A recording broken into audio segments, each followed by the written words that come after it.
Welcome everybody to Watkins Glen International for the Apex Technology USA Grand Prix of New York. We are here at the 11-turn road course, ready to watch these cars go through some qualifying in a moment, as well as a 15-minute sprint race and a 45-minute feature. I am Chad Irvine, alongside me, Travis Seymour. Travis, we're in for a fun one, aren't we? Dude, I'm so happy to be here. Like I was just telling you guys before we went live here, this is a track that I've actually spent a lot of time at as a kid. I'm really looking forward to it. It's a fun track, but it can also be a dangerous track. So, again, I'm really looking forward to it. I think we're in for a really good show tonight. A field of 42 cars, drivers from 3 continents, including obviously the main part of the field is from the United States. We also have drivers from Europe, as well as I saw one from New Zealand in the session as well. We're going to have some fun with it. Practice just wrapped up. Cars getting ready to go on track for their single car. They get 3 laps of qualifying. Let's take a look real quick at the weather for today's race. Currently 75 degrees outside, humidity of 42%, winds out of the west. It's really swirling between the west and from the south as well. Track temperature 120 degrees. It started the session at about 113 or so, and it's climbed all the way up to 120, and I expect it to keep climbing as the session goes on.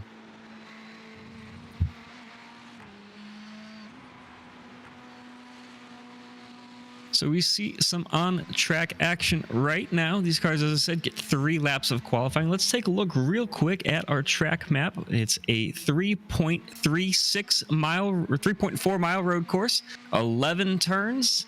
The track record in the GT cars, at least, is 141. That was set back in 2016, and these drivers are not too far off from that time in practice. Maybe just a little over a second and a half behind was Ray Kingsbury, fastest in practice at a 142.7. Right behind him was Savion Ragster and Michael Janney third. Josh Mertz and Hashmi wrapped up the top 5. Travis is someone that's spent a lot of time at this circuit. What are some good passing zones? Where should we keep an eye on throughout this race?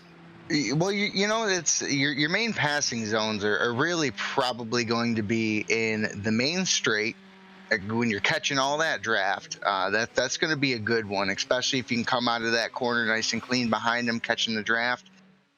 The boot, surprisingly, I think we'll see a lot of passing come there.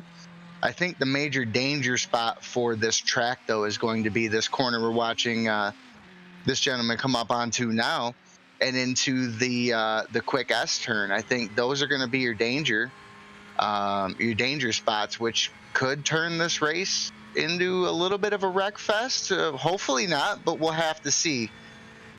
Yeah, turn 1 is a little downhill on entry, makes it really hard not to lock up the brakes and wheel hop it through there. You can go flat out through the S's as well. So that can be a little dangerous going side by side, especially as it narrows up coming out the S's towards the bus stop chicane. Real quick, I want to thank our presenting sponsor for this race, Apex Technology. Apex Tech Racing is owned by Apex Technologies USA, a leading importer and distributor of the highest quality, bespoke technology and design brands from all over the world. They sell these quality products to a select group of specialty technology firms known as integrators, who sell, program, and install the products, services, and systems to end user clients all over the world. Check them out online at apex-tech.us. Another sponsor of ours as well, the series presenting sponsor is Spark VR. They are a company focused on the creation, sale, and setup of high-end motion simulators. It's a one-stop shop for the most realistic racing experience. Check them out at sparkvirtualreality.com.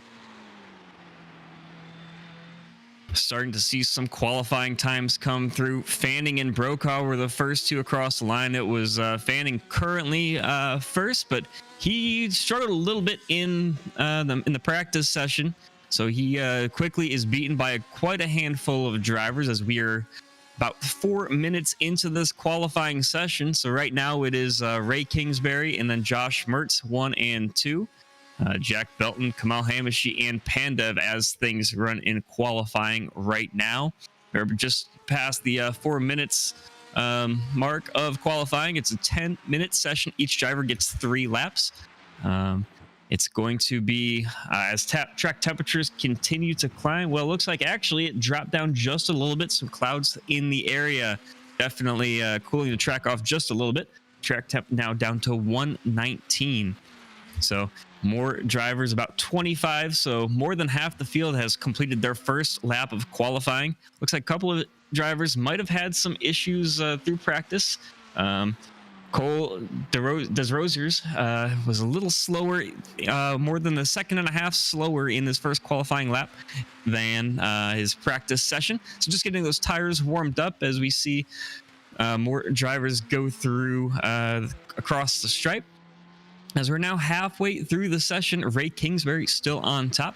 We did have a practice race here last week just to get all the kinks worked out, get these drivers comfortable running with each other. And that Spark VR team of the Kingsburys running very well as Josh Mertz and his MRT team. So Chad, let me interject real quick. Judging by base what we've seen on the practice here, I'm telling you, I don't think that the qualifying times, it's going to be a little bit of a toss-up where I've seen some people have a little bit of trouble hitting them times that they were hitting. But come that race time, they were all so close together. I think it's going to be a fight for every position, even up in first. Yeah, the one thing to note as well, it will be a 15-minute heat race, followed then by the 45-minute feature. There is an 8-spot inversion from that heat to the 8-spot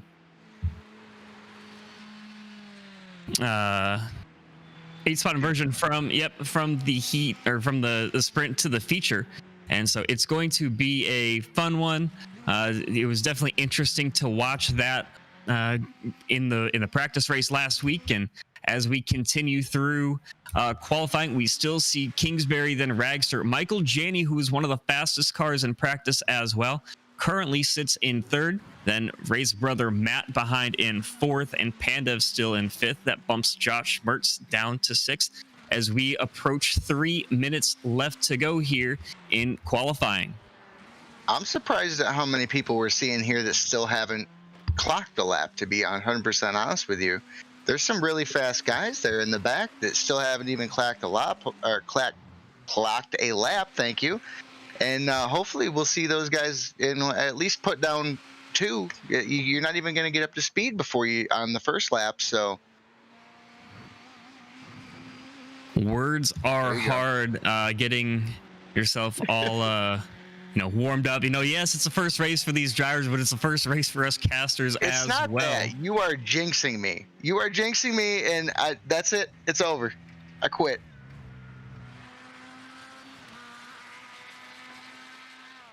Well, looks like it's going to be just me the rest of the time here. I will see you later, Travis. As we approach 2 minutes left in qualifying, Kingsbury, Ragser, Janney, Kingsbury, and Pandev still. Okay. Taking a look at the schedule coming up, it's a short season, 6 races. Each one is the same format, the 15-minute sprint race followed by the 45-minute feature. Coming up in 1 week, the U.S. Veterans Rowing and Kayaking Grand Prix. That's from Laguna Seca, followed up by the Spark Nutmeg Classic from Lime Rock Park. And the Area 52 Designs Grand Prix from Sonoma. Our Designs Grand Prix of Indianapolis follows that from my home track, Indianapolis Motor Speedway, about 15 minutes up the road from me. And then the Sim Racer Coin GP Championship night wraps things up from Daytona International Speedway.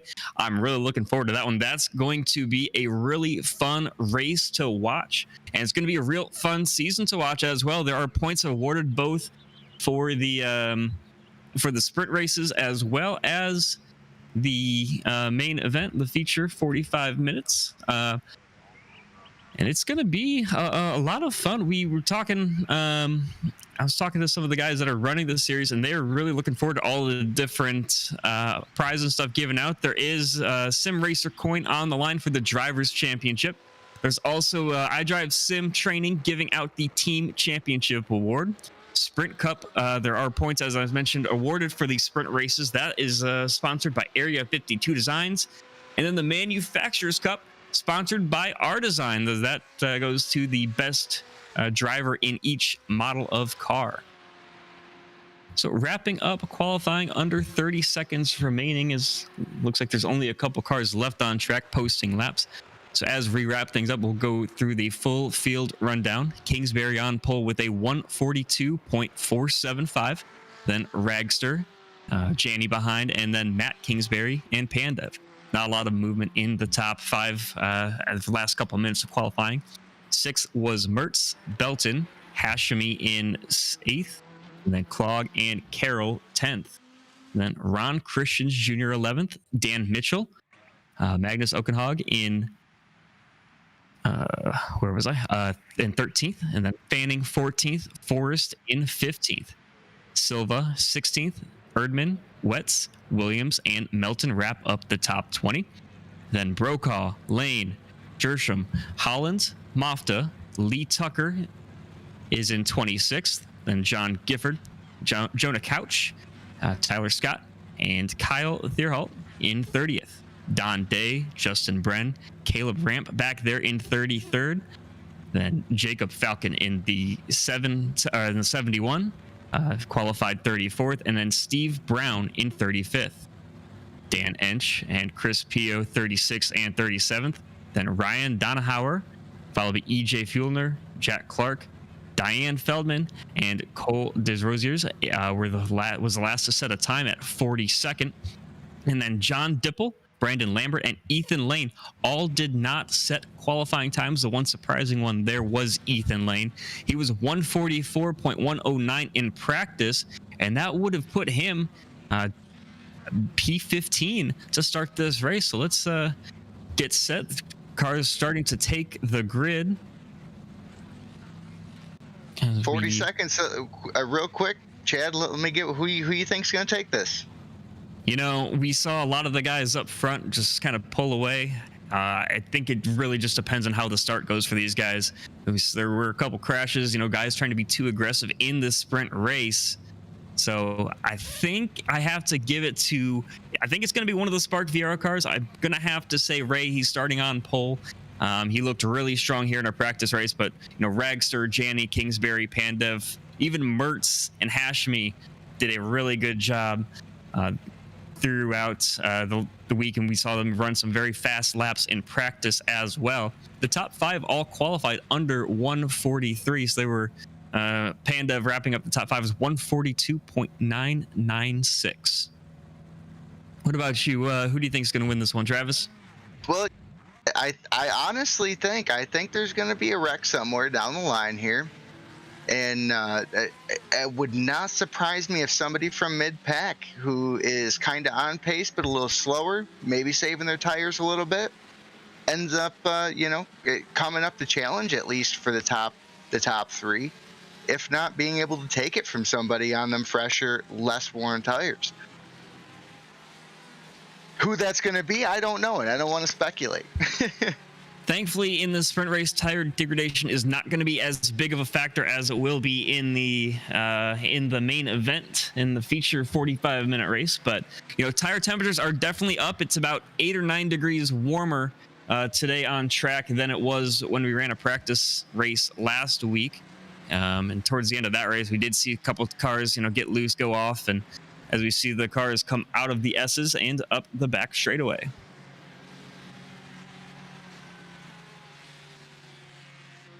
Drivers now approaching the bus stop chicane. This is going to be very fun to watch the first lap or two as these cars are going to maybe try to send it too wide throughout the field. Things try to tighten up, especially, it's a narrow part of the track.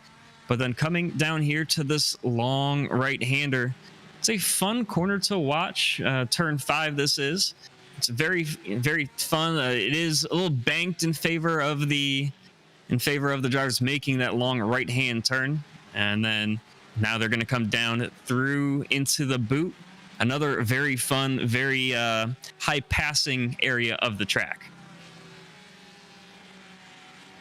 And I to be 100% honest with you, this first couple laps here, where everyone's going to try and make their moves, you're going to have a few people, like I said, that are going to settle down and just try to maintain where they're at in hopes for a later rush in the race. But I think it's going to get a little crazy, especially coming down into the mess curves on that first corner. I think you're going to see some people try to push it too wide and then coming down into the boot, 3 wide. And I don't think it's going to work. Taking a look now at your leader, the pole sitter. That is Ray Kingsbury. As they approach, coming to turn number 8, the heel of the boot, as it's called. Having a little fun there, getting right up behind our safety car. So again, we're going to have Kingsbury, Ragster, Janny, and then Matt Kingsbury and Ivan Pandev, your top 5. Travis, we're getting ready to go green. All right, boys. Well, let's kick the tires, light the fires, and let's go racing. I think it's time. Let's see what these guys got.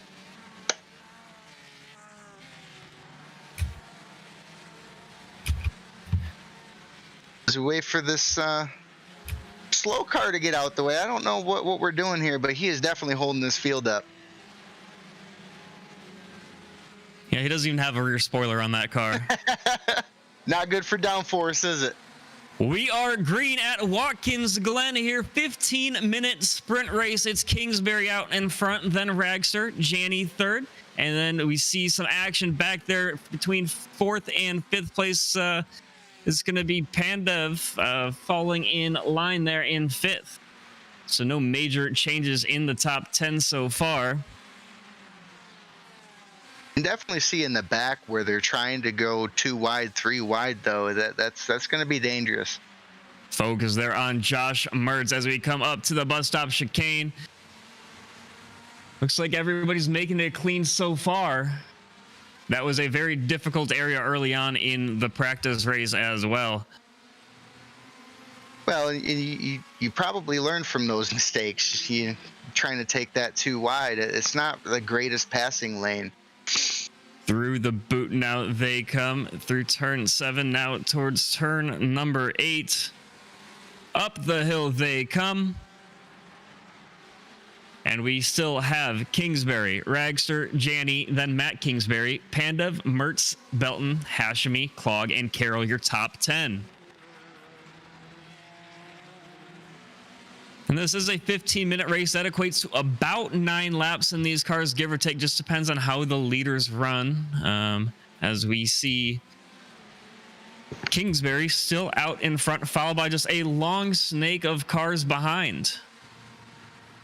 Everybody's really close so far. There's nobody that's really pulling away on this first lap. And I think as it goes on, you'll start to see it. Some of these guys that were a little slower in practice are going to start making some mistakes. But these guys up front, they just need to keep it clean and hit their marks. And then, I mean, it just looks like they're going to drive it. And as we speak, there he goes. He's a little bit of a mess up there. Gets outside and gets a. Who was that? Can I get a shot of that? Was it Ragster? Okay, yeah, no, he got outside wide and he just got loose. He commending on the saving, but he kind of held everybody else up. Lets this leader go. Yep, so now it is Kingsbury, then Janny, and then Ragster. You got some trouble in the back. I believe that was Ragster. It was. He started on the outside of the front row, but now he's in the wall. He's got some damage to that car. We'll have to see if he's able to continue how he is rolling, but he is going to have some damage to that car. Plus on everybody who missed it. And it looks like we do have a replay, so let's take a look at that. What happened? Looks like he just got loose coming through the chicane. I don't know if there was contact there between, I believe it's Matt Kingsbury was the car that was right there with him. It didn't look like any contact. It looked like he just got up on the berms too hard and came down and just the tires got loose.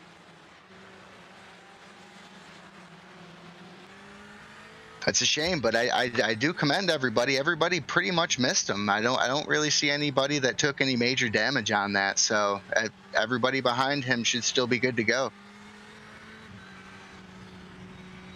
Yeah. So still no major changes in the top 5. It's Kingsbury, then Ragsert, Janny. We actually just had a pass there, it looks like, between Janny and Pandev. So now it's going to be the 913 in second place. So it's going to be, yep, Kingsbury, Janny, Pandev, and then Matt Kingsbury. And Josh Mertz wraps up the top 5. As we see some two-wide action up through the S's. Yeah, they're definitely hitting my anxiety here. We got people trying 3 wide, 2 wides, backing down into a single file. They're messing with my anxiety right now, guys. Yeah, that was Belton getting around Hashemi.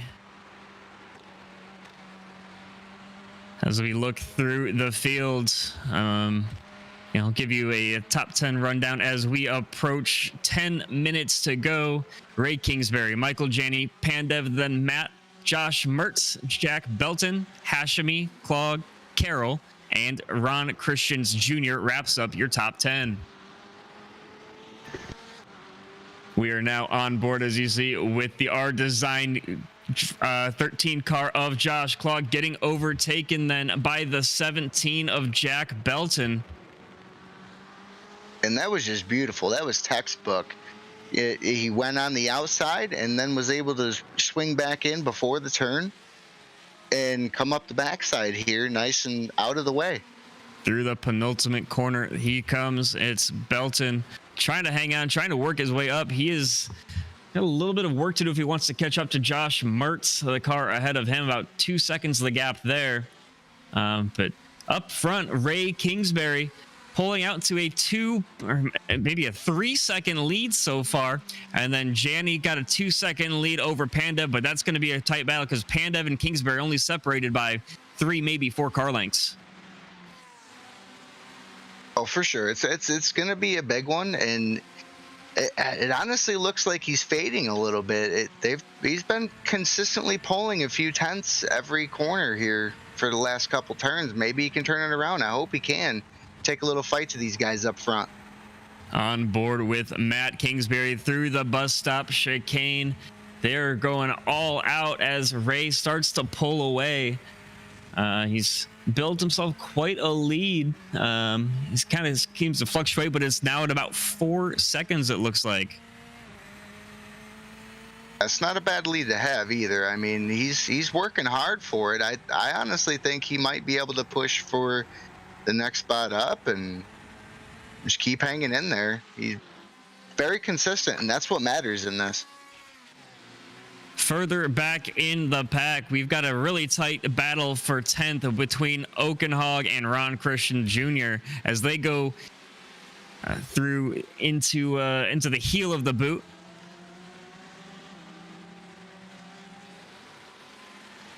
Such a fun area to watch. You have that little short straightaway between the toe and the heel, turn 7 and 8, and that's a hard braking zone into turn number 8. And that's exactly why it makes a good passing zone, to be 100% honest with you. If you can late brake, the later you can brake, the more you gain on that person in front of you. And you see a lot of these guys doing that. And taking a look real quick at Savion Ragser's laps right now. He doesn't look like he has very much damage. I mean, he ran a 144.3. So he does have some damage. It's taken about 2 seconds off of his lap times from qualifying, but he is still right there on the he's right there on the tail of Kevin Fanning in the 911. Oh, yeah, and now swings it to the right side.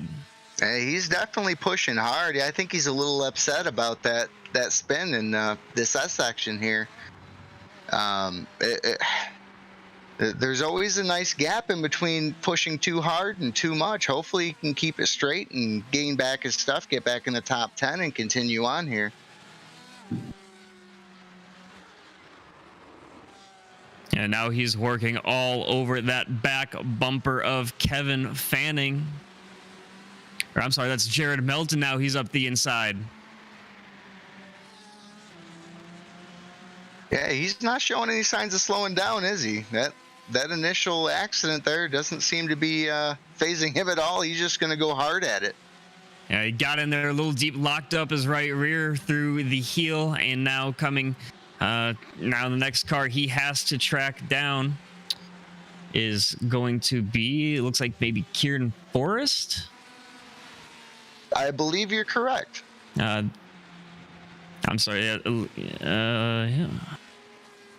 We're gonna have to look. Actually, yeah, Silva. that's Silva. Yep, and Silva is quite a ways ahead. It looks like he's got some work to do there to catch up, but overall, he's gonna have to push hard if he wants to make up more positions. He started second. Now he's down to 15th. And then that's the big thing here. Now he's getting back up into the section of these drivers that are just, they're setting consistent lap times, consistent braking zones, and it's going to be really tough. He's going to really have to push, but how far do you push before you make a mistake? Yeah, Matt Kingsbury up in third now, getting around Ivan Pandev. Now 3/10 clear there in that battle as Josh Mertz in his Best Buy Corvette trying to work all over the back of Pandev, gaining on him as they go through the toe. I think this is where it's at. They know it's coming down in time here, and you're going to start seeing him working a little harder, just like with what we're seeing with I can't even remember his name now. Savion Ragster. There you go, Savion. Yes. Pushing harder. He's catching up, so they know the pack is catching up, and they're going to start pushing a little harder. But they're also going to start fighting each other, which in turn is probably going to slow them down a little bit and let the rest of the pack have a chance to come in and contest it.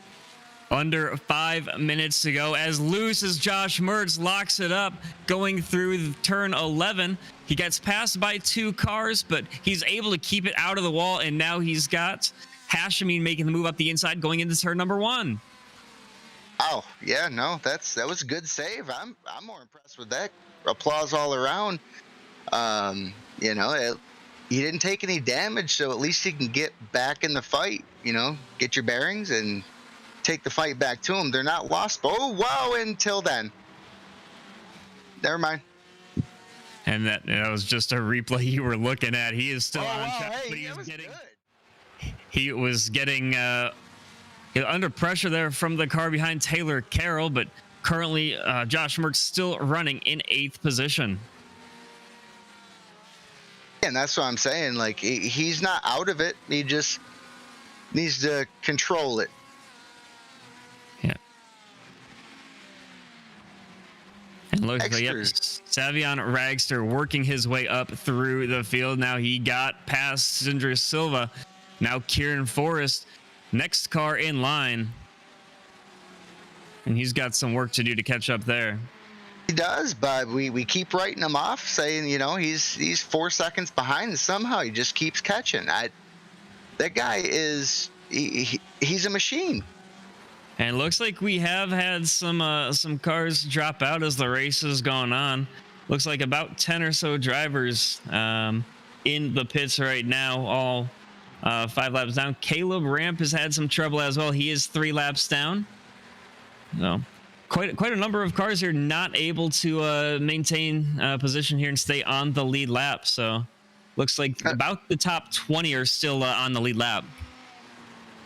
There was a few I saw right at the beginning, and I don't know whether they just had issues with their car or contact. What, but oh yeah, wow, that's getting a little dirty there. That's side by side between Mertz and Hashimi. Mertz tried to push it maybe a little too deep and push Hashimi wide. Made contact up the inside and now got the position. That close one. I think that one might be looked at by the stewards, but Robin's racing. Yeah, so Hashimi now back up front of that little pack of 3 there. Taylor Carroll was ready to pounce as they came up the back straightaway into the bus stop, and right there to jump on it as well is Ron Christians Jr. in 10th place.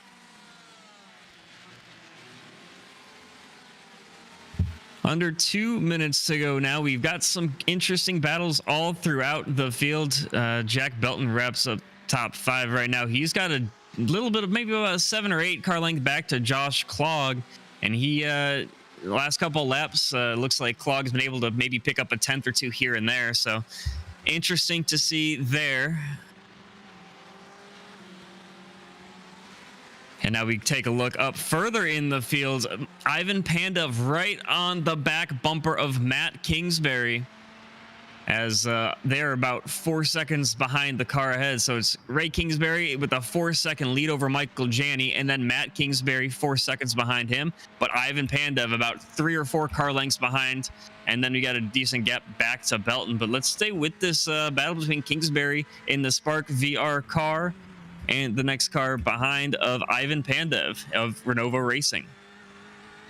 That's what I'm talking about. This is where you start getting into a battle with another driver, and you're trying to pass, you're trying to get that extra spot for the points, and you end up slowing each other up a little bit. This thing, especially come the feature, is going to play a big part in position at the end of the race. And there is, as we talked about in the pre-race, a sprint championship to go for as well. The top 8 get points in that, as well as the 8 spot inversion from the heat race to the, or from the sprint race to the feature. I do enjoy watching here, as you can see the difference in, and I'm not sure if it's driver style or the car, but you can see Matt is taking a little bit wider line through these corners, and I'm not sure whether that's to save tires or whether the vehicle just sets better there. But it's kind of interesting to see the differences in how they're both so fast running different lines. Yep. And Ray Kingsbury up front, coming to the checkered flag. He's got 2 more corners to navigate if he wants to do so. He's got a 4.5 second lead, so it looks like he is going to be well clear. And then Janney will finish second, barring any mistakes from him. Matt Kingsbury's opened up a little gap there to Pandev. Looks like Pandev trying maybe a little too hard to get on the inside of Kingsbury coming through the boot, not able to do so. So Ivan Pandev will take 4th, then Belton 5th. Clogg coming to the line for 6th place. Hashimi and then Josh Mertz tried to make a move out the last corner, but could not do it. And then Taylor Carroll will wrap up 9th place. And Ron Christians Jr. takes 10th. Little hit there before going into the pits. That was quite the race. I got to hand it to Kingsbury up front there. I mean, he walked away with it, and yeah, there was a little bit of stuff behind him which kind of held some people up, but I mean, he just kept it so clean the whole time that nobody could make that gap up. And we got a couple minutes here before we line things up for the 45-minute feature. But the thing to look at is going to be the inversion from this heat race, or from the sprint race to the main event, as finishing 8th with Josh Mertz. So he's going to start on pole. Hashimi is going to start 2nd, and then Belton. Josh Clogg finished 5th. He's going to start 4th. And then Ivan Pandev 5th. Matt Kingsbury is going to start 6th. 7th will be Janney and Ray Kingsbury in 8th place. As we get set here, drivers still finishing up, as we're going to have a real fun time throughout. You know, if we expect to see that kind of racing all throughout the field, I mean, it's going to be a fun race, a fun season. And it's going to be really, really fun to do. So we're going to bring Ray Kingsbury, the winner of that sprint race, in for an interview. Ray, what a win you had. You started out, not able to pull away right off the bat, but you slowly built that gap up to about 4.5 seconds by the end. What was it? Was it the car just handling very well, or just able to keep other drivers at bay? Yeah, we did a little bit of practice just with the different fuel levels, and we changed the rake up a little bit on the car to accommodate the lighter fuel load, because with the Corvette, when you take fuel out, it lifts the nose up, so the car gets increasingly understeery as the run goes on. So if you're already understeering at the start of the run, it's not fun. So we dropped the nose just a little bit, just enough to get at the turns early, and that was the trick to breaking the draft early and getting away. So hopefully we can do the same thing for the feature, but we got to go through just a little bit of the field this time. Don't give away all your secrets too early in the season. Looks like Travis, you had a question? Hey, did you ever look in your rearview mirror that whole time, or was it just straight on the whole time? Like, I mean, did you ever look back? No, not really. The rearview camera looked pretty good as soon as I got out of the first corner. I saw I was about half a second up. I looked back once going into the bus stop. Then looked back once on the exit of the bus stop, didn't see anyone, and was like, bye-bye. You have to start at 8th spot inversion. You have to start 8th. What's your strategy to work through this traffic, especially with more fuel? Oh, yeah. The Corvette struggles a little with straight line speed because of the downforce package we have on it. So we're going to have to be patient and just watch people's tires fall off, I have a feeling, because the last few practice runs I've done on the full fuel run, I've run into the back of cars in the braking zones because the Corvette's got such good brakes. So I need to just be a little patient, get them when it's easy, but unfortunately it's not usually easy when they can out-drag you. So we're just going to have to wait for mistakes, I think. Yeah, we've got a couple of minutes here. I'll let you go after one more question as we'll get warmed up. But track temperature 118 degrees right now. It's a little bit higher than we saw last week in the practice race. How did that impact the car? I think it helped us. We're conservative on the tires. It started to get a cloud cover about a minute into the race, 2 minutes into the race, I noticed, and that took the track temp down just a little. So I think the balance is going to stay pretty similar through the whole race here for the 45 minutes. Well, you might have finished first, but don't drink too much of that champagne. You still got one more race to go tonight. Yeah, I better get warmed up with this full fuel. Good luck, Ray. Thanks. Have a good one, gents. Yeah, you too. Good luck. So that was Ray Kingsbury, winner of the first sprint race of the season. So he is going to take home all 8 points, the most that you can take from that sprint race, and start in 8th place as well. As we see drivers get some practice laps in. A couple guys, Dan Ench, we saw kind of finish mid-pack in that sprint race. He's turned some decent laps. Not his best that we're seeing right now, but you also have more fuel than we saw him running in the race earlier. So be interesting to see what some of these guys do in terms of lap times. Especially, 142.7 in practice, 142.4 was the qualifying lap for Ray. We're going to see a couple seconds slower, I would think, or at least a couple tenths slower early on in this race. And it'll be interesting to watch tires go away as well, because we have not seen too many guys make full fuel runs in this car under these track conditions. Well, and you also got to remember, too, this track is going to be more gripped up based off of that first sprint race there. So you're going to find people, I think, that think they can push it a little harder than maybe they should. Yeah, it's definitely going to be interesting to see. We got 2 minutes left in this warm-up period as we go on board with the Spark VR car of Dan Ench running the BMW. I was fortunate enough to race the 24 Hours of Le Mans this year in that same car with him. And he's a really great guy, fun to drive with, fun to talk to, and he really knows his stuff and loves to have fun with it.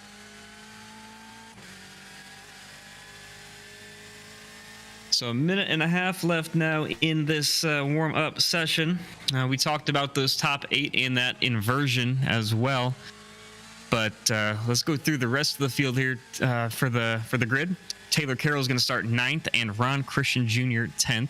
Dan Mitchell 11th, Savion Ragster 12th, then Okenhog, Forrest, Silva, and Melton's going to be 16th. Fanning 17th, then Brokaw, Hollins, Couch, Lane, and Williams. Erdman 23rd, Don Day 24th, and 25th, John Dipple. Steve Brown, then Marwin Mofta starts 27th, followed by Lambert, Feldman, and Dersham. Clark, Wetz, and Caleb Ramp is going to start 33rd. Then Des Rosiers in 34th, Jacob Falcon, Lee Tucker, John Gifford, and Tyler Scott is going to be 38th. 39th is Kyle Thirault, followed by Justin Brenn, Dan Ench, Chris Pio, Ryan Donaher, EJ Fuellner, and Ethan Lane. One thing that we haven't really talked about too much is they warm up side by side here is Savion Ragster. Started second. He showed some pace early on, but he got into that incident, kind of spun himself out going through the bus stop, and now he was able to make up about 5 or 6 positions from where he got when he got back going, but unfortunately he does have to start in 12th as this warm-up period comes to an end. I'm gonna say, Chad, I mean, he really was making up pace at the end of the race too. I honestly think he probably could have taken it to number 1 had he not had that what was it, lap 3, I believe, incident. Yeah, it's kind of a shame it took him out of it early, I think. Yeah, he was definitely showing some pace, but Josh Mertz going to start on pole as cars start to get gridded up for this 45-minute feature. It's going to be about 27 laps as we've gone through the field. 3 Corvettes starting the first 3 positions, followed by a BMW, Ferrari, and then we've got 6 is going to be a Corvette, 7th is another Porsche, and Corvette in 8th, 9th, and 10th, wrapping up with 2 Porsches as well. What, Chad? What is your take on the manufacturers as far as how they all interact with each other? I know everybody is loving that Corvette this season. I mean, it's a new toy. Everybody wants to play with it as the grid starts about to get rolling here. It's fun to drive. I haven't driven it too much myself. I really enjoy driving the BMW. It's just very stable. I can control it very well. But you know, the only 2 cars in this field that I have driven are that Corvette and the BMW. And you know, everybody wants to play with their new toys. We only have 1 Ford in the field, and that's Cole Desrosers. I'm gonna butcher that name all season, but he's starting back in 34th. So we will have to see how he does. I was actually going to run this with these guys until I got this gig, and I'm telling you, I was going to run that Ford. That Ford is really quick. It seems to be stable, but it's more along the lines of what that Ferrari is, where you get a lot of straight line speed, but you're going to have to work on the corners, maybe take them a little slower, and you know, try to get where you need to be to come out strong on that. It's a little less stable in them corners. Up out of the S's they come down the back straightaway. We are going to get ready for 45 minutes, about 27 laps of action here at Watkins Glen, running the boot configuration. Let's take a look once again at the track map just so you guys can get another feel for it. We've kind of talked about in the pre-race and throughout the event. You know, turn 1, great passing zone. There's a lot of runoff if you go in too deep there. Up through the S's 2, 3, and 4. Those corners, you know, you can get a move done, but it's really hard to pull it off. It's a very narrow section of the track. Through that bus stop chicane, you can maybe do something. We saw a couple guys try to make some moves there, including Ragster getting. Going in too deep, trying to protect his position. Then through 5 and 6, not too much of a good place to make a pass, but then 7 and 8, part of the boot complex of this course, as well as turn 9 up the hill. All 3 of those corners, really great passing zones as well. If you get aggressive with it, you can make something out of the final corner, but really turn 1 and maybe turn 7 are the best 2 passing zone, in my opinion, on this course. I would have to agree. The only thing I would add in is that front stretch. If you can get out of there on a strong draft coming out of that corner to the front stretch, you can definitely take the inside on somebody heading into that next corner, and they're either going to have to take it wide or slow down and to get it. Yeah, we saw Mertz pull off a move that way in that 15-minute sprint race. He was able to get past, I believe it was Hashimi that he did that move on. But it was beautiful regardless. Yeah, they were door to door coming through turn 1. They were able to use as much of that track as they possibly could. As we get set, only 2 more corners before we are green here at Watkins Glen.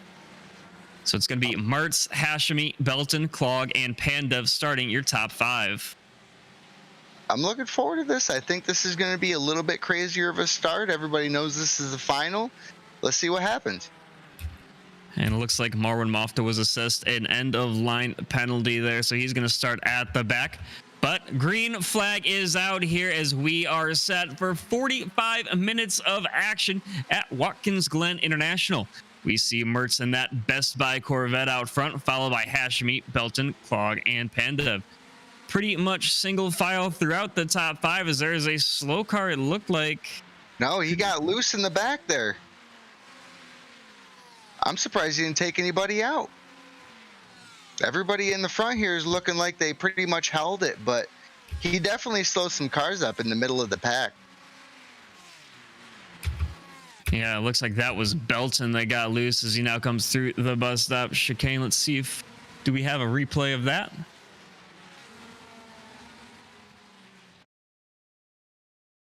I think he's working on it. It's not a big deal.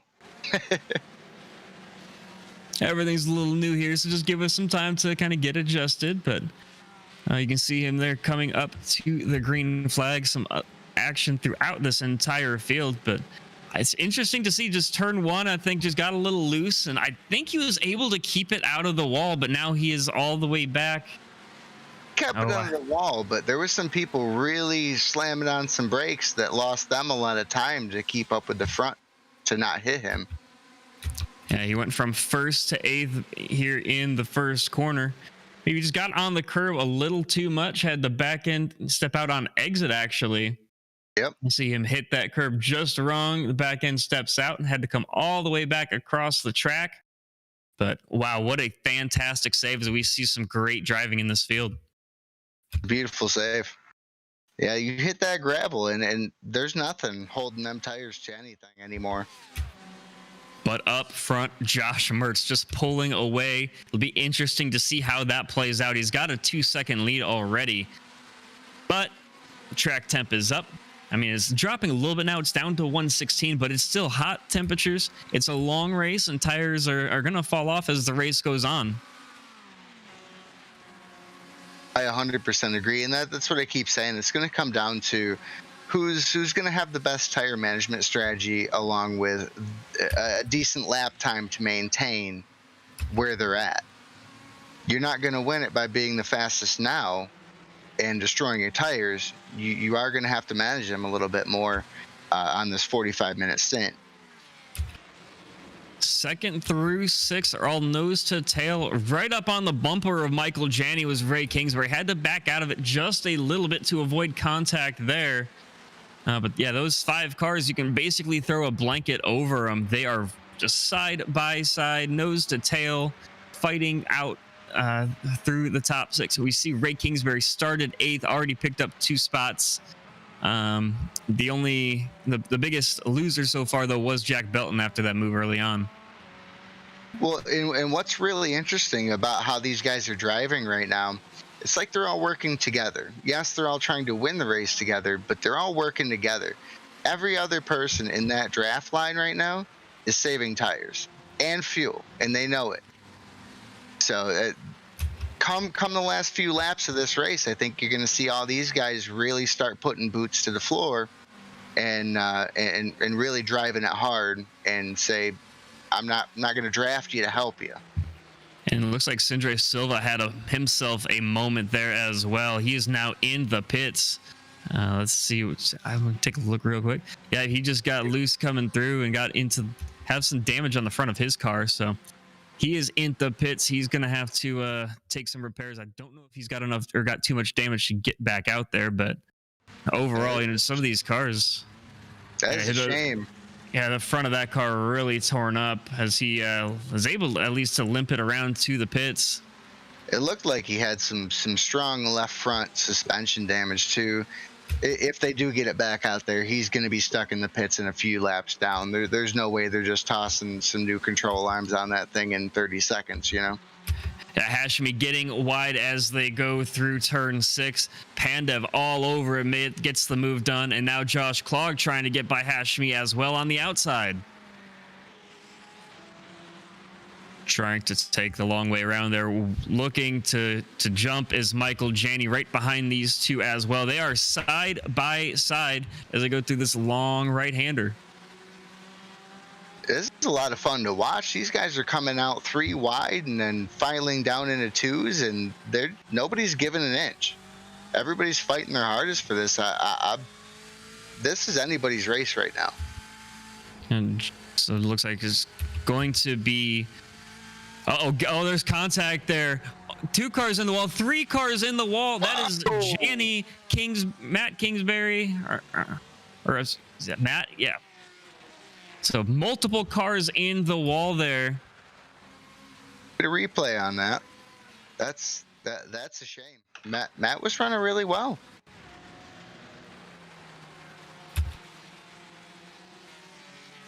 It's the biggest mover up front so far. Ivan Pandev started this 45-minute feature in 5th place, worked his way all the way up to 2nd.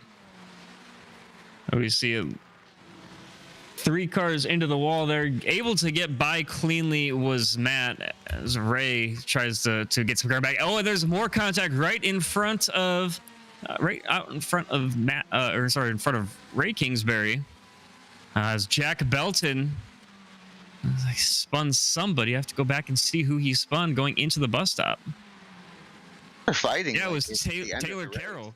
Yeah, Taylor Carroll and Jack Belton, and just a little tap as they went through the bus stop and had to go through the grass to save it himself. So that's probably going to be looked at by the stewards after the race as well. We'll add that to the list. These guys are fighting really hard. They do realize there's another 38 minutes left in this, right?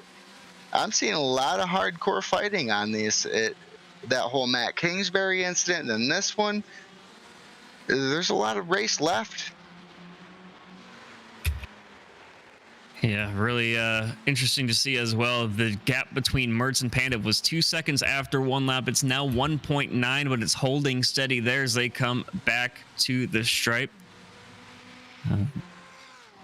Top 5 as they run right now. It's going to be Mertz, Pandev, Clog, Kingsbury.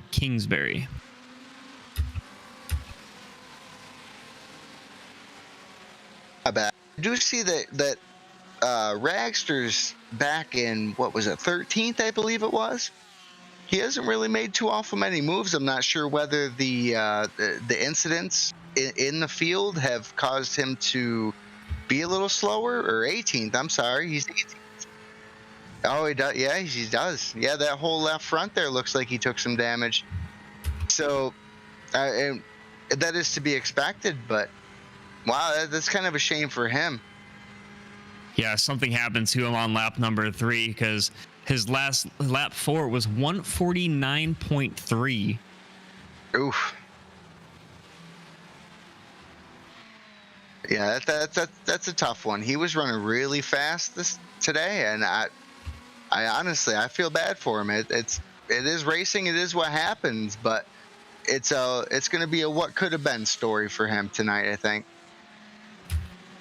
So up at the front, Josh Mertz lead cut now down to 1.6 seconds. Then Clog behind Pandev there, as Matt Kingsbury catching back up to this pack as well.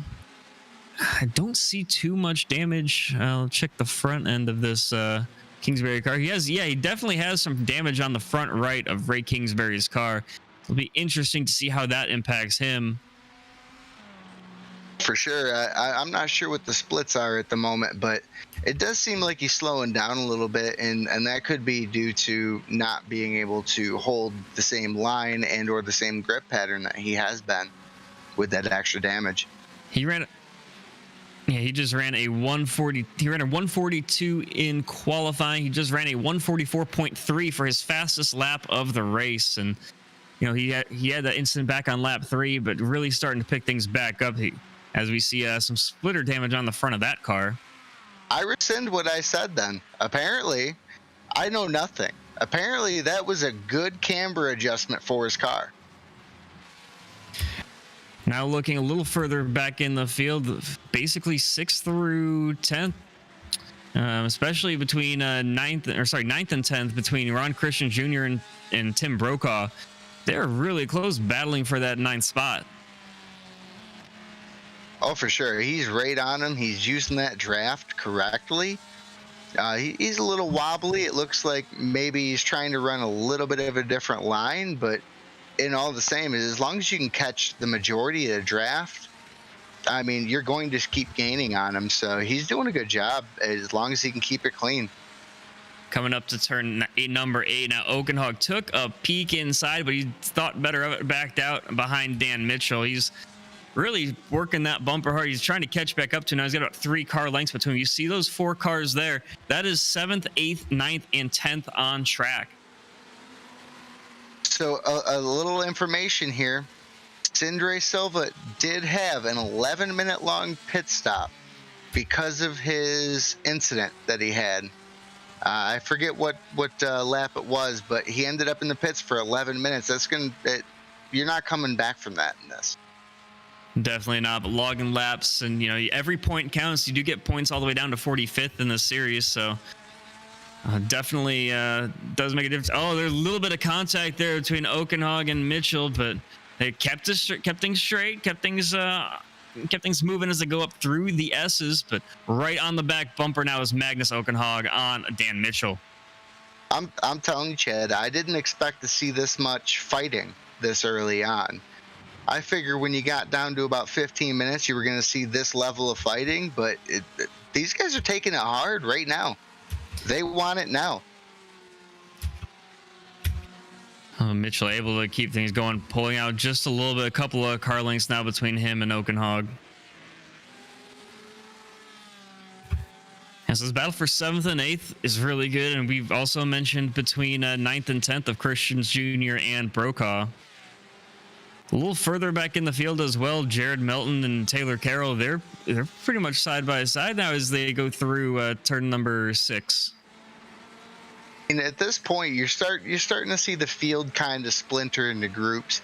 You got the top 2 or 3 there, and then from that section, you're ending up 6 to 8 seconds back from there, and then those guys are a little bit closer, and then from there, you're ending up another 3-4 seconds off. So. Barring a yellow, a lot of these guys, it seems like, might be out of this in contention for a lot of the top 10 spots. The gap up front as well is closing in. It's now less than a second between Pandev and Mertz. They've got a little bit of a gap there between the 2 of them and Josh Clogg, though, as Matt Kingsbury right on the back of that 13 car, the BMW of Josh Clogg. Taking a look on board with Josh Mertz out the back of his MRT Best Buy Corvette. They go through the bus stop and into the outer loop. You can see him. He's running a little wide. I'm not sure whether he's scalped his tires or ended up having to hit it hard, but he seems to be running a little wide through a lot of these corners. And that's definitely allowing him to kind of get away. And it might be a strategy thing as well. We'll have to ask him after the race is over here.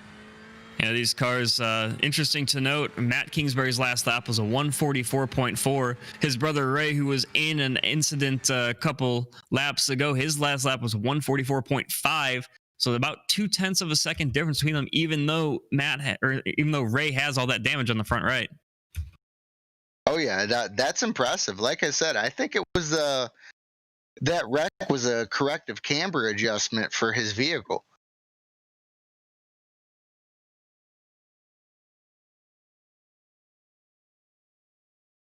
This is staying pretty steady, to be 100% honest. I almost wonder if he's just comfortable sitting in second.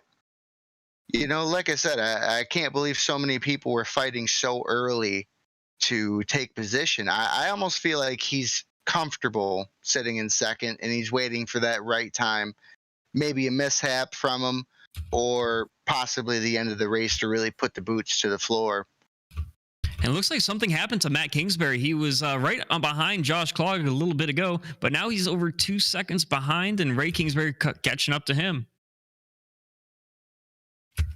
I mean, those guys are both very fast. They're part of the same team. I mean, their setups are the same. I can't believe that they're letting the gap go. I almost wonder if something did happen. I think you're correct on that one. Yeah, talking about setups, this another car running that same setup in partnership with Team Spark VR is MRT. A little affiliation between the two of them is Josh Mertz running that same setup to hold the lead right now. Yeah, no, I've had a few multiple conversations with these guys on their setups and how they're feeling about this race, and every single one of them was just, we love it. I think we got it, and it's showing tonight. Even though right now Mertz is being a little pressured, it might be for the best. Maybe you give up that first spot for a few laps, save tires, save a little fuel, and then come back and take it towards the end of the race. And we did have a pass for fourth place there. Matt Kingsbury getting passed by his brother Ray. Ray, of course, won that sprint race just a little bit ago, and now he's trying to work his way back up to the front of this field as well. Well, and you do have to wonder with the damage on the vehicle, is that causing any excessive tire wear compared to, say, a vehicle that's not damaged, aka Mertz here running really quick laps?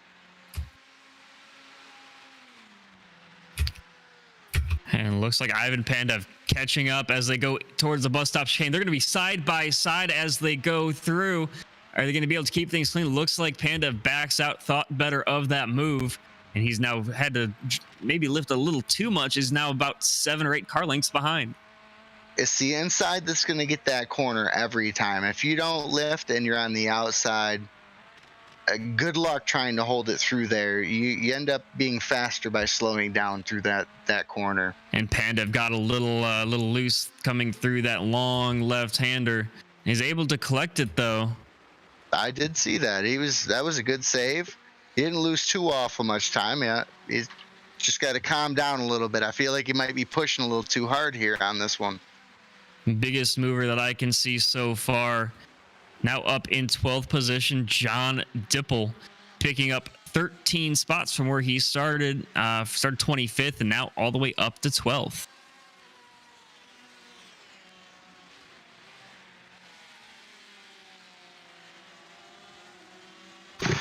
Now, I was looking through my notes here, and Dipple did not have that impressive of a run in the initial. So that's quite impressive that he must have found his happy spot, because that's a lot of spots to make up.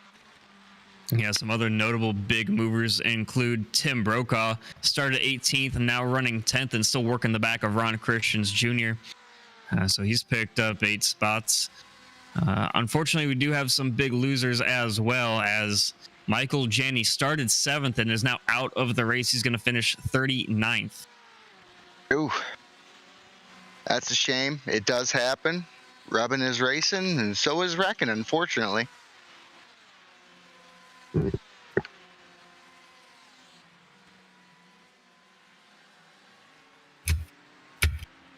now Matt Kingsbury got passed by Jack Belton as well, going through that inner loop. And Matt Kingsbury must have something wrong with his car. He is sliding all over the place. I'm not sure if something happened, if he locked up the brakes and just burnt his tires or what, but he's drafted back. He was running 3rd at one point, and he's now back to 6th. Yeah, definitely something's up with that. Whether it's the vehicle took a little damage and all of a sudden, or he locked up the brakes and scalped the tires, something is definitely going on there, and hopefully you can get it worked out. Maybe take a little more conservative lap times here to try and get them tires back right to continue pushing forward. We'll have to watch and find out.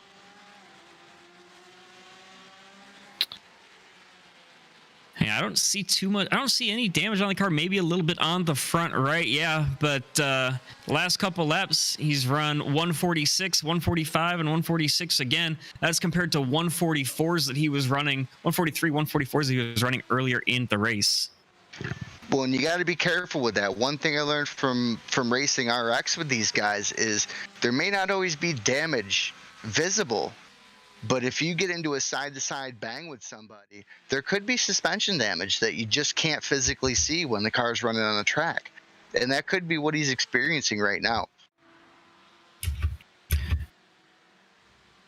And it looks like we did have a pass up just in for 7th place. It was Dan Mitchell and Magnus Okenhog. They're going to be almost side by side, but Magnus backs out. He's still right on the back bumper of Dan Mitchell, though.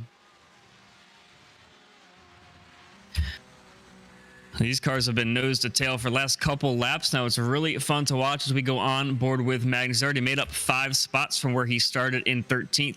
Dan Mitchell, he's made up 4 spots as well. He went from 11th now to 7th. And they're battling it out real hard as we see in front of them as well. Matt Kingsbury right on the back of Jack Belton again.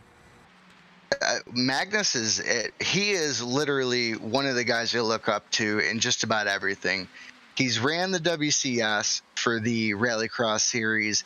You put him in this car, you think he might be out of his element, but he's still running very decent, very good lap times and keeping pace with everybody.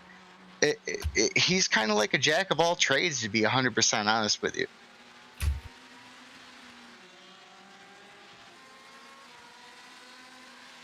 And about maybe 3.5 seconds separate 7th from 10th. Right now, they got that nice battle we've been talking about between Mitchell and Okenhog, and then Christian Jr. and Brokaw right behind them battling as well. Definitely a fun series to watch. Is Josh Mertz still about a second lead, maintaining that as they come up through the S's at the front of the pack. These guys have been just running phenomenal, hitting all their marks, keeping their cars clean. Ivan Pandev still trying to get something done, but there's still plenty of time left in this race as well.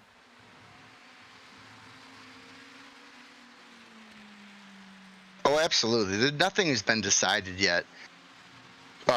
Everything is gone. You end up getting to the last probably 5 minutes. You're going to see a lot of hard pushers, a lot of passing, probably some little bumping and grinding going on. Nobody wants to go home loser. There ain't nothing wrong with a little bit of bump and grind. Hey, sometimes you just got to do it. So the top 3 now all within 2 seconds of each other. Pandev, Mertz, and Clog. Mertz the front of those 3. Then Ray Kingsbury trying to work his way back up to that pack as well. He's running some decent lap times. His last lap was as fast as at 144 flat. He, of course, was involved in that incident a couple laps ago. So let's talk a little bit here about people that I'm a little disappointed with. They seem to be doing pretty all right. They were very confident coming out of, solo practice with their teams and things like that. Marwan Mafta, number 191. I mean, I'm a little disappointed to see where he's at in this race. You got Savian Raxter, who was running amazing, and just for some reason couldn't keep it clean. You're getting a lot of these tonight where these guys are really fast and they just aren't showing up tonight. As we cross halfway in this race, let's give you a quick rundown of your top 10. It's Mertz, Pandev, Clog, your top 3. Kingsbury and Belton wrap up 4th and 5th. Then Matt Kingsbury, Dan Mitchell, Magnus Okenhog, and Ron Christian Jr., then Tim Brokaw running 10th.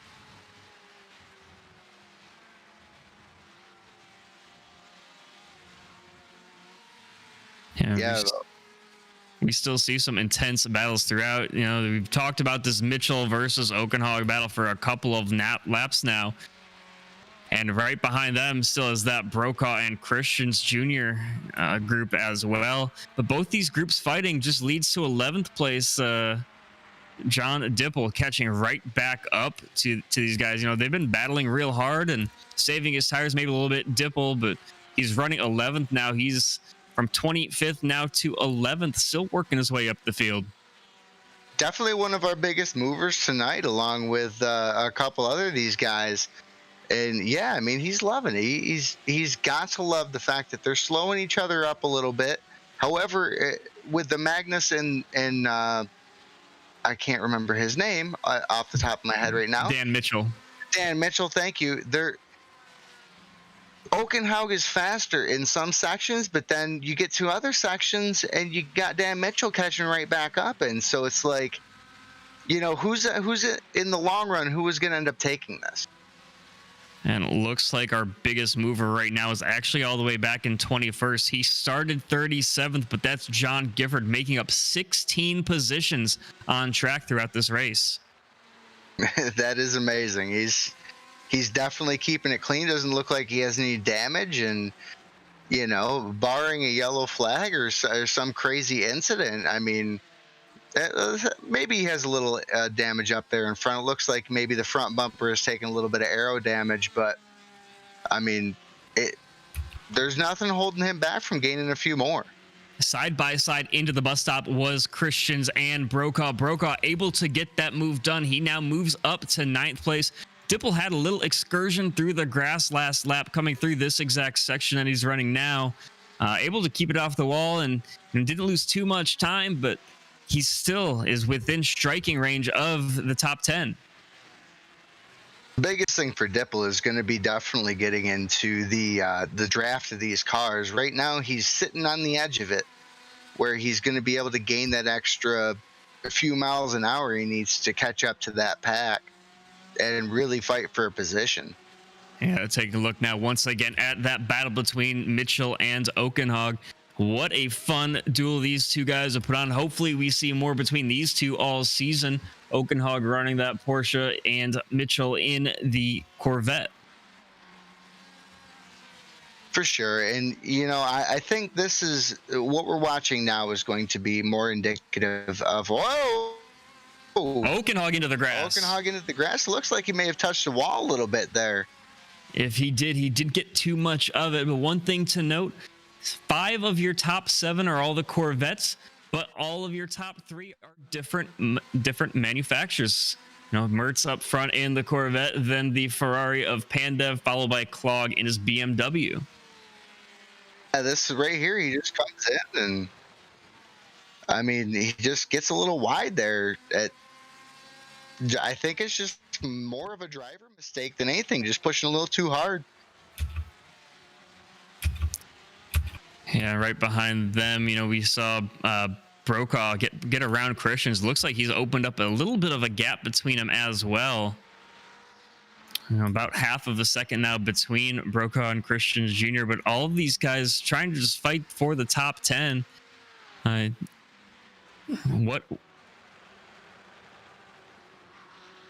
it looks like Josh Mertz now coming up on some laps traffic as we take a look there. The only interesting note, yes, is these guys are not on the same team, but they are partnered. We got Spark VR of Dan Ensch, and then Josh Mertz in partnership, MRT in partnership with Team Spark. And it looks like as we get to the front straightaway, Mertz is going to get around, giving plenty of room is Ensch. Let's see if he does the same for the cars behind. He does. And that's big. That takes a lot. I honestly, I don't know. I've seen some team racers before. They'd have closed that door right behind him and held the other guys up. So, I mean, that was definitely a nice move on his part. Yeah, the one thing, though, that did, unfortunately, was to open the door a little bit. Pandev now about 3 car lengths back of Josh Mertz as they come out of the S's through to the inner loop. Yeah, I think the best move there was to not hold him up in them corners and to have let him by in one of the corners and go a little wide, because he would have had the time to not necessarily be blocking, but because he needs to take them corners, which would have bought Mertz a little bit more time to strengthen that lead he has. Yeah, Mertz has led every lap of this race so far, but also now starting to pull away, maybe putting another car length or 2 on Pandev, but Klog maybe a car and a half behind Ivan Pandev. Oh, these guys are knocking on the door. Him letting those other 2 by free and clear and not even trying, like I said, that's these guys are knocking, and I feel like they all might be pushing a little hard, so it's going to come down to fuel and tires at this point. A little further back in the field, we did have another change for position. Mitchell got back around Oakenhog, but Oakenhog right back on the bumper there as well. These two guys have been going at it for about 10 laps now. At what point does one of them just say, I'm going to save the tires? You know what I mean? This has been ridiculous. I'm going to take it. You're going to take it. Save your tires. And it looks like something might have happened to Ron Christian Jr. because he has been passed this lap by both Brokaw and Dipple. So Dipple now in the top 10. What does that put Dipple at for positions? Isn't that, what's that, 15 or 16 now? He's at 15 gained right now. Gifford, though, has 17. So he's got a little bit more work to do. He does, but it seems to me like he might be able to get her done tonight. So Ivan Pandev right on the back bumper of Josh Mertz. And then Josh Clogg pulling right behind in the toe as well. Got a little bit of a get back to Ray Kingsbury, who's followed then by Jack Belton. All your top five basically within 10 seconds of each other. Matt Kingsbury just about 11 seconds back in sixth place. I don't know. Yeah, it was Justin Bren that you saw going lap down there. As we're going to have a move for the lead, possibly? No. Josh Mertz closes the door on Pandev. That was almost bad. And going wide there was Mertz. Can he get the crossover move to get the position back? No, he's used to making that move in Rallycross, but not able to. Tires may be starting to fall off now as he's under pressure then from Clogg. I do, honestly. And that was dangerous. There was a car off track there as well as they came out towards the front stretch, and thankfully everybody able to keep things safe and clean. That was my bad. I caught that one a little late. That was scary. But yeah, no, I mean, this might be the best bet for him to come back at the end of this race and take the lead away. You're going to end up with a little bit of a draft, a little bit lighter on the tires, a little bit lighter on the fuel. Yeah, you might not win or lead every lap of this race, but this might be a better strategy for Mertz, to be 100% honest. And running some quick laps right now in seventh is Dan Mitchell. We've talked about him in his battle with Oakenhog, but right now he's trying to get right on the back bumper of Matt Kingsbury, making up a lot of ground on him. Well, and this is where a lot of strategy comes in. Sometimes you have to work with teams that you aren't affiliated with. Those guys hopefully are trying to work together to catch up to these to the leaders, because if they can't catch up to there, then they have no fight for the top 5 points. All three of your cars on your screen, that is all 4 positions, 1, 2, and 3, all within about a second of each other. These guys fighting real hard between Pandev, Mertz, and Clogg. And right in front of them, another car off track. Wow. These guys cannot catch a break with some of these lap cars. We saw Inch, have trouble finding a spot to let them by. And then 2 cars the last 2 laps coming through turns 10 and 11, just spinning out right in front of them and possibly putting their races in danger. And I think this is where you're going to see on race number 2 so some changes in driver behavior. You're going to end up with people that realize that if you're going to let somebody by, the best bet is not in some of these hard corners. You might as well hold them up a little bit and let them by on the straights to avoid them trying to get around you on the outside or causing people to have to veer off track to get around you. Yeah, this next car that they are coming up on is Jonah Couch. He is going to go a lap down as well. He is the last car right now on the lead lap, and he's running some lap times that are a couple seconds slower than your leaders right now. So it would be interesting to see when he's able to get by and if they're able to do it safely. And there's another spinner right in front of them. Another car on the wall inside. Wow. No. Oh my goodness! Two These of guys them cannot catch a break. No, I honestly think that tires might be a factor here. Now sending the up the inside, Panda is on couch. Mertz is going to follow through, and Clog does as well. at what point is the stint too long and you need to swing in and take at least a couple tires? I feel like a lot of these guys are just starting to get loose because their tires are too worn, but nobody wants to swing in and take a pit, and you're not going to do it if the leaders don't. There's still 10 laps remaining in this 45-minute race, about 7 laps or so, as they come to the line to finish lap number 20. And what a race. This is kind of what I was talking about pre-game here, is as the race goes on, it's going to get more and more crazy. It's going to get more and more where you have people that just can't hold it because they've overcooked their tires, overcooked the car. Up through the S's, right on the back bumper of Mertz is Clog. Mertz takes the defensive line, but Clog's going to get side by side, backs out. Is he going to be able to do anything on exit? Mertz just hammers that curbing and gets right up on the back bumper now of Pandev. Smart move, and that was a good couple tenths added to Mertz by taking that hard line in. That was beautiful. Yeah, Mertz now right on the back of Pandev and about 3 car lengths then to Clog.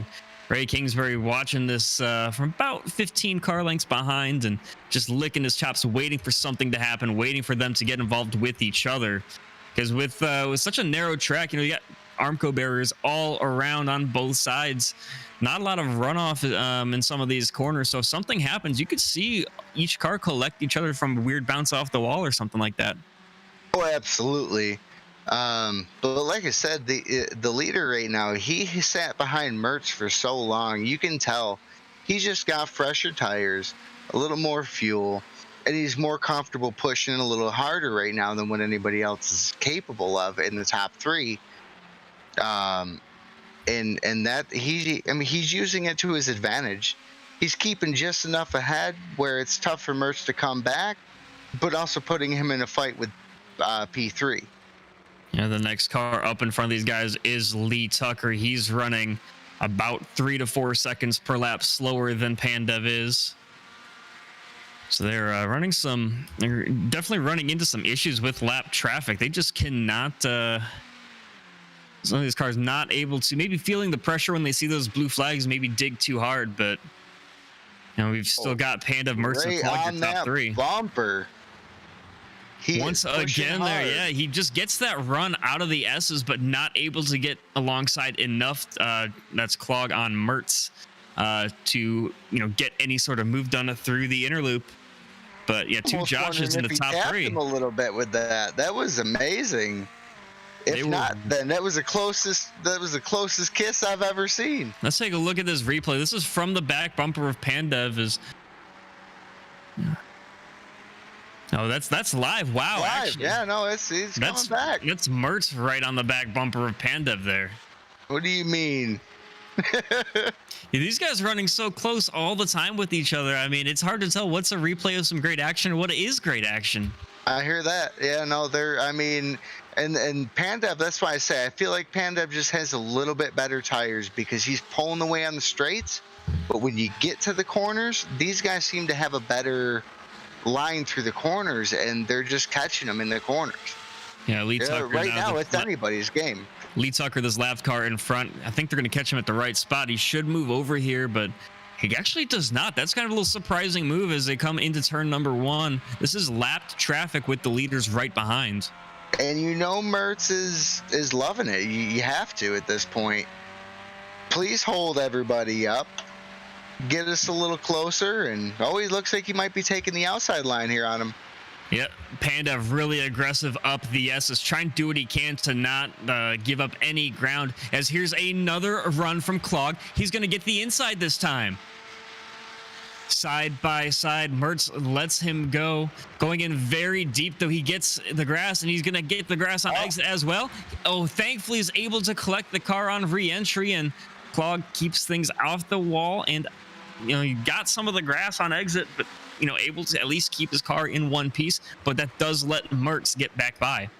Oh, and you got Ray right now knocking on the back door. This is what Ray needed to get in that top 3 to help his teammate out to help push him up there. As we go to the replay here on the S curve. Yep, just got in a little too deep through that second corner of the bus stop, and had to kind of run wide on exit. Thankfully, though, the Armco barrier does give a little more room, as there's Ray Kingsbury right on the back of Josh Clogg. And that's exactly what Kingsbury was waiting for, is a mistake like that. He does have a little bit of a broken car right now. His aero is a little messed up, so he needs to be within that striking distance to have that draft work in his favor to offset his car's damage right now. And it looks like he's going to use it.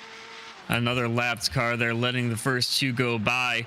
Oh, unfortunate time for these next couple of guys, as they did not give them the racing line on entry, and kind of had to back out just a little bit, losing time to those front 2. But it's still Ray Kingsbury right on the back of Josh Clogg.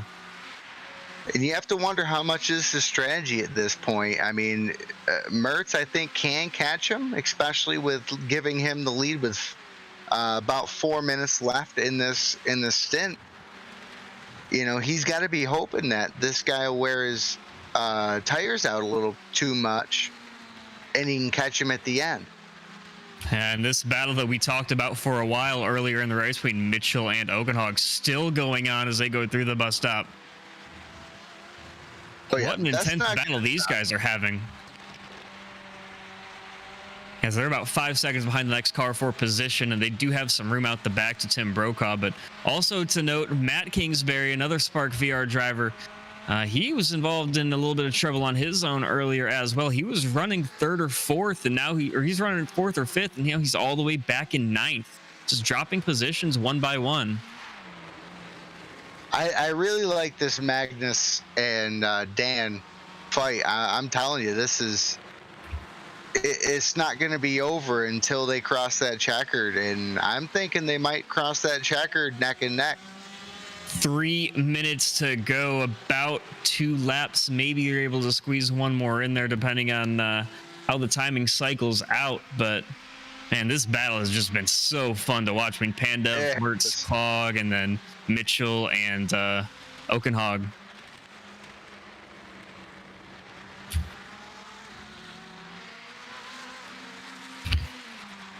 Yeah, so it looks like the gap now opening up between Mertz and Pandev. That's really over 3 seconds now, it looks like. And then Clogg is giving up a little bit of room as well, but Ray Kingsbury right on the back of Josh Clogg. So once one battle ends, another one opens up, as coming through the inner loop. Getting a great run through there on entry is Kingsbury, but he has to maybe brake a little harder than he wanted to stay out of the back of Clogg, and doesn't gain too much ground through there. But as they head into the boot, this is one of Ray's stronger sections. We saw him making some moves and able to really hold his line there aggressively in the sprint race. We'll see how his tires are holding up right now. Oh yeah, no, and that's Ray or Matt needed the little incident with over pushing in that S section, because I don't think he was going to catch him. Besides that, the aero damage to his car. More trouble. Another lapped car off in front of the leaders. That's about the 5th or 6th time that we have seen that. And that's Sindre Silva that was off right there. He had 11 minutes of repairs earlier in this race, and it looks like something's still not right with that car. You see a lot of damage to his left rear. I almost wonder if he took it out of the pits early. To be 100% honest with you, I almost wonder if he took it out of the pits early to try and save some laps. Yeah, Mertz got on the curbing a little too hard through turn 11 there and had to give up a little bit more ground to Pandev, but fortunately he's still got a little bit of space out the back as well to Clogg, as there's Ray Kingsbury right on the back bumper of Josh Clogg. Can he get something done in the S's? He might have had the momentum to do it up the inside, but able to keep things going. I think he's holding off. And I almost think he's holding off to push it. This is the white flag lap as well. So it's Pandev, Mertz, Clog, and then Kingsbury going in very deep. There is Ray Kingsbury. All three cars, second, third, and fourth, nose to tail with each other. They're going to have to get aggressive here as Ray Kingsbury trying to get onto that podium for the second time tonight. And I think that's where you're going to get it, is right here, this last lap. There's no going back.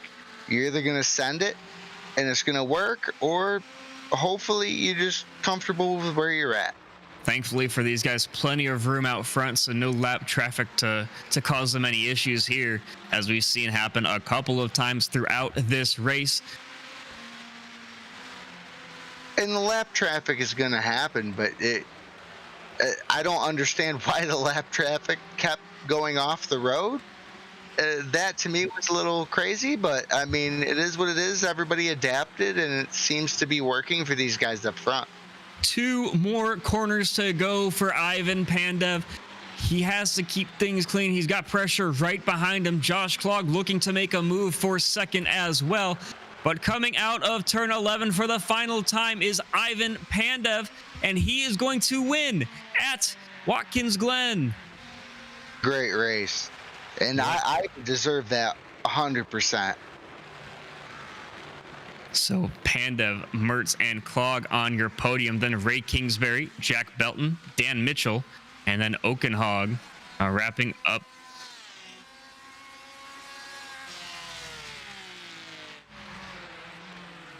Mitchell in 7th.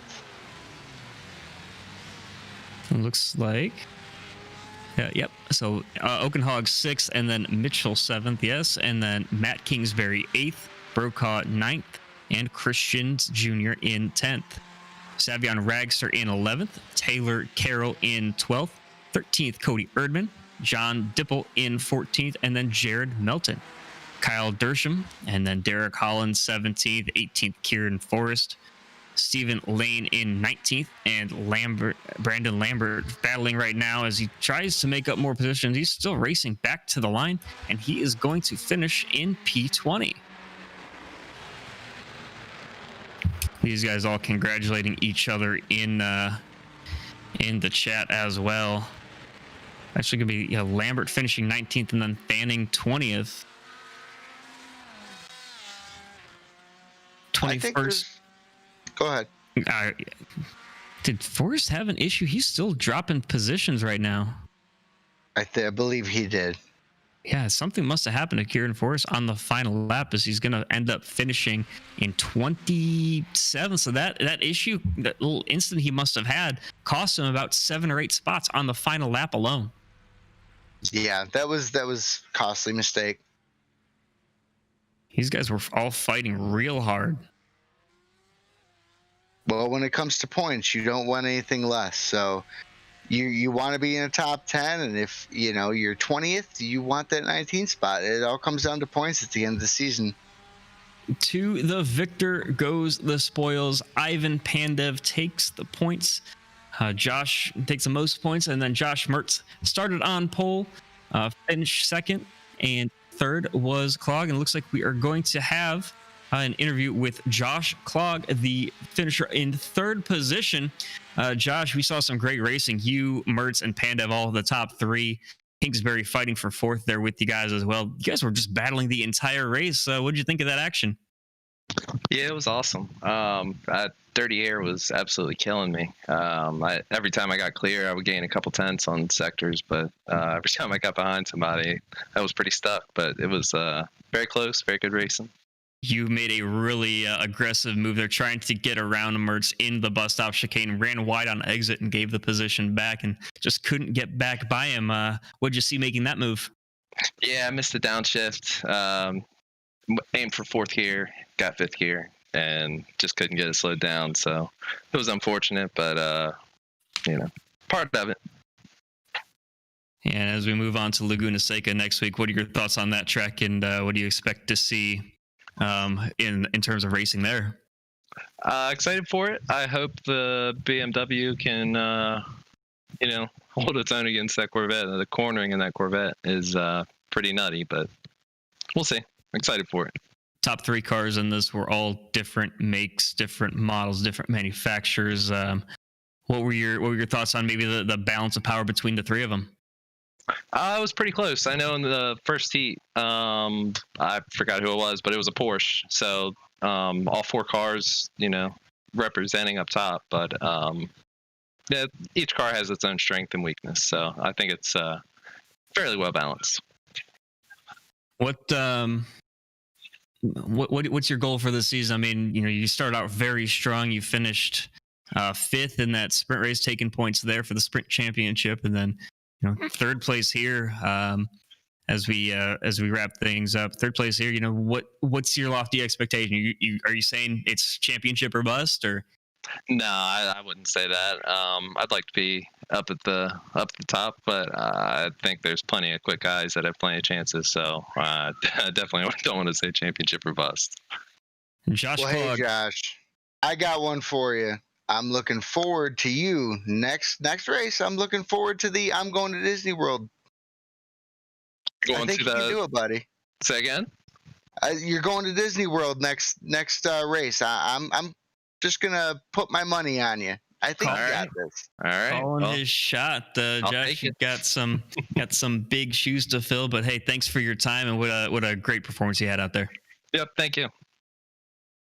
Josh Clogg finishing 3rd in today's race. Let's now jump over to the finisher in 2nd from one Josh to another. Josh Mertz in the Best Buy Corvette. Josh, what a great race. Great battling we saw. Started out front, led for a while, and then unfortunately couldn't get the lead back once you lost it. What were your thoughts on today's action? Well, so it's the 2nd series that NASA's run, and I finished 2nd 8 years ago in the first rallycross race. So I guess it's just an omen that I finished 2nd tonight. I'm still out of breath. Ivan had something over me. He had speed. I tried really hard. Couldn't get the bus stop right. It was really hard to, because if you hit the curbs wrong, you were going to just get spit into the gravel.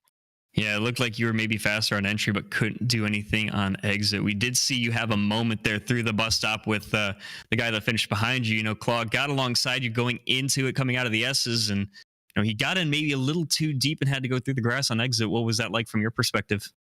So the Corvette's always down on speed, at least on the straights on my setup. So I originally thought that maybe Clog was just trying to bump draft me to help me past Ivan. He went to the inside, and I gave him the room, and I kind of figured that he wasn't going to make corner. So I saw him run through the dirt and drive a very expensive lawnmower, and had a little panic moment, but I got by him and couldn't catch Ivan, man. It was hard. Next week you're at Laguna Seca. What are your thoughts on that, Chuck? I've seen you race there in the Indy cars, but what's your thoughts on these little heavier cars driving there? So I actually ran in the Dallara prototype a couple days ago just to mess around. So I was quick there. If you add a little bit of weight, I think I'll be quick in the Corvette too. Car's got grip. Once it grips up, we're golden. It's just hard to stay consistent in these cars. Track conditions, they were ever changing. I mean, practice started at about 110 degrees and all the way up to 119 during that sprint race and dropping back down to 110. Could you maybe feel the changes in track temperature when you're out there on the course? To be honest, no. I don't really pay attention to it. I drive. A lot of guys spend a lot of time with setups and practice, and I just arrive and drive. It's always been something I'm good at, and I was really hoping to get that win. I had some pretty bad news earlier before the race, so I was trying to win for Grandma June. If Mom and Dad are watching, they'll know. I was trying to do it, but I couldn't get it done. I'm sure she'd be happy with 2nd. Well, I want to send good vibes your way. Absolutely. You're already a NASA champion. You gonna try to make it 2-time here in another series? Well, to be honest, I was running more of as a joke for this first race. I was going to say, I'll finish 30th. I'm washed up, has been, whatever, and I'd be joining you guys. But after tonight, I think we can make a pretty decent run for the championship. And I'd certainly like to make it a 2nd series that I'm a champion in, to make sure people know that I know how to drive when there's no dirt on the track. Hey, Mertz, did you just call me a has-been? I mean, it's hard to be a has-been when you've never been. So. I think that's more of directed at me, actually. Oh, he's got jokes. Josh Mertz for MRT in the 81 Best Buy Corvette. Thanks for your time, man. Wishing you the best. Yes, sir. And looks like up next we have the winner of today's race, Ivan Pandev, doing a great job to get around Mertz and get the win. What would you think of today's action? Man. Yeah, that was actually a bit of a shock. You know, like Sabian and I were both like so pumped to be here, and you spend so much time like thinking about how's it going to go, and visualizing the victory and stuff. But I really didn't start to believe it, until about halfway through the race, where I thought, oh man, we could make something happen here, So I'm just like really happy, to kind of be racing with you guys. Like the respect and the sportsmanship out there, the pace and the competition out there. It's just fantastic, just amazing racing. So I'm just really happy to have the opportunity. So yeah, you started out about 2 seconds behind after lap 1 behind Mertz, but slowly clawed away at that lead and finally were able to get done. Can you tell us about that move? Yeah, that was it was a bit of I think my strategy was just kind of throw Mertz off his rhythm.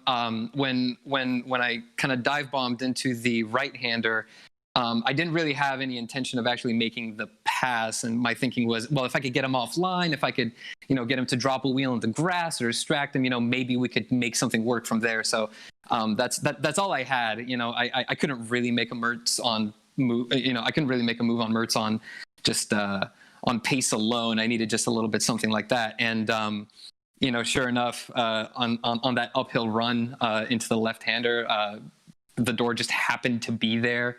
And I guess it just stuck, and again, a lot of respect from Josh Mertz there, kind of giving me the space, racing me cleanly. So yeah, that was my thinking. Yeah, we talked about this with the other guys as well, but top 3 cars, we had a Ferrari, a Corvette, and then a BMW. Really seems very balanced throughout the field here. What are your thoughts on having so many different cars in this field? Yeah, I mean, I think if I was being diplomatic, I'd say that it's a testament to how well the BOP is working. But different cars suit different driving styles and everything. Sabian and I just kind of personally preferred the Ferrari, just because the brand means a little bit something more to us, and we thought we'd be more enthusiastic about it. But on top of that, we also had this feeling that we just kind of synced up with that car really naturally. Something about our driving style really synced up with that car. And I spent a lot of time on kind of ranked races, racing the M8. So, we tried that. We tried the Porsche a little bit, but overall, we just thought the Ferrari had like a pretty wide operating window, and it just gelled really nicely with our kind of driving styles. So we don't know if it's the best car, but it's working for us so far. Laguna Seca next week. What are your thoughts on that track? Well, that's actually my home track. Me, Sabian, and our sponsor Renova. We're all from the Bay Area, so that's kind of where we go to watch our own racing and do our own racing. So yeah, it feels like a little bit of a home field advantage. There have been a lot of kind of IMSA races and league races and stuff on iRacing that have been there recently. So I feel pretty dialed in, and we have a setup for that track ready to go as well. You said, I know you said you didn't expect to win this race, but now seeing where the bar is at for the rest of the season, what's your expectation for the rest of the year? I mean, I think that we're probably going to push ourselves to continue being front runners. We're definitely expecting everybody else to kind of keep getting faster as we're getting faster. But yeah, I think my thinking right now is just kind of stay consistent and just go for top 5s week after week and see where that puts us. All right, and appreciate your time. Go drink that champagne. That's Ivan Pandev, the winner of the opening race here at Watkins Glen in the Renova Racing Ferrari. Okay. Well, that about wraps things up. Make sure to stop by next week as we take one final look at our schedule. This was the first event of a 6-race season here, the Apex Technology Grand Prix of New York from Watkins Glen International. A couple more races to go, as we mentioned, next week at Laguna Seca for the U.S. Veterans Rowing and Kayaking Grand Prix. We've got Lime Rock, Sonoma, Indianapolis, and Daytona to wrap things up. But join us the next 5 Wednesdays throughout November and the start of December for our producer here in the studio, Victor Valley, Travis Seymour. I am Chad Irvine. Thanks for coming out this fine Wednesday afternoon, evening, wherever you are. We will see you next week for more NASA GT Americas presented by Spark Action.